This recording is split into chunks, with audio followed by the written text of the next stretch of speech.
The Gauteng High Court, Pretoria on Wednesday morning ruled that former President Jacob Zuma's placement on medical parole was unlawful and that he should return to jail.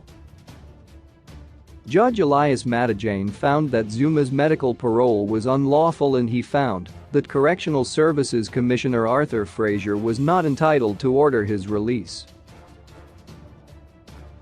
The decision of the first respondent, Fraser at the time, to place the third respondent, Zuma, on medical parole, taken on September 5, is reviewed, declared unlawful, and set aside, the order read. The judge said the medical parole decision is substituted with a decision rejecting Zuma's application for medical parole. In ordering Zuma's return to prison, the judge said, "It is hereby directed that the third respondent, Zuma, be returned to the custody of the Department of Correctional Services to serve out the remainder of his sentence of imprisonment."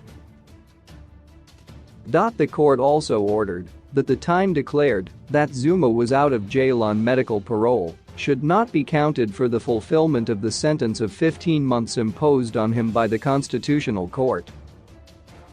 The judge said in terms of the Correctional Services Act, the Medical Parole Advisory Board is the statutory body to recommend whether medical parole should be granted or not.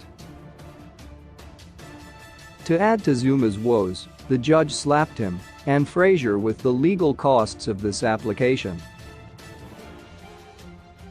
Judge Madajane commented in his judgment that the Constitutional Court has already determined that 15-month direct imprisonment was the only just and equitable order to make under the circumstances and has rejected other lesser forms of punishment.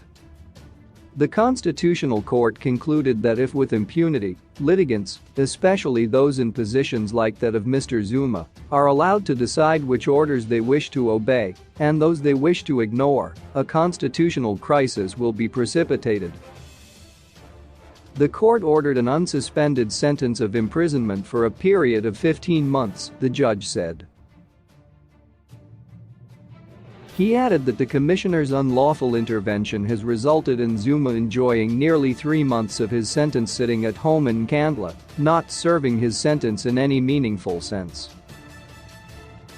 The commissioner, Fraser, has unlawfully mitigated the punishment imposed by the Constitutional Court, thereby rendering the constitutional order ineffective, which undermines the respect for the courts, for the rule of law, and for the Constitution itself, Judge Madajane said.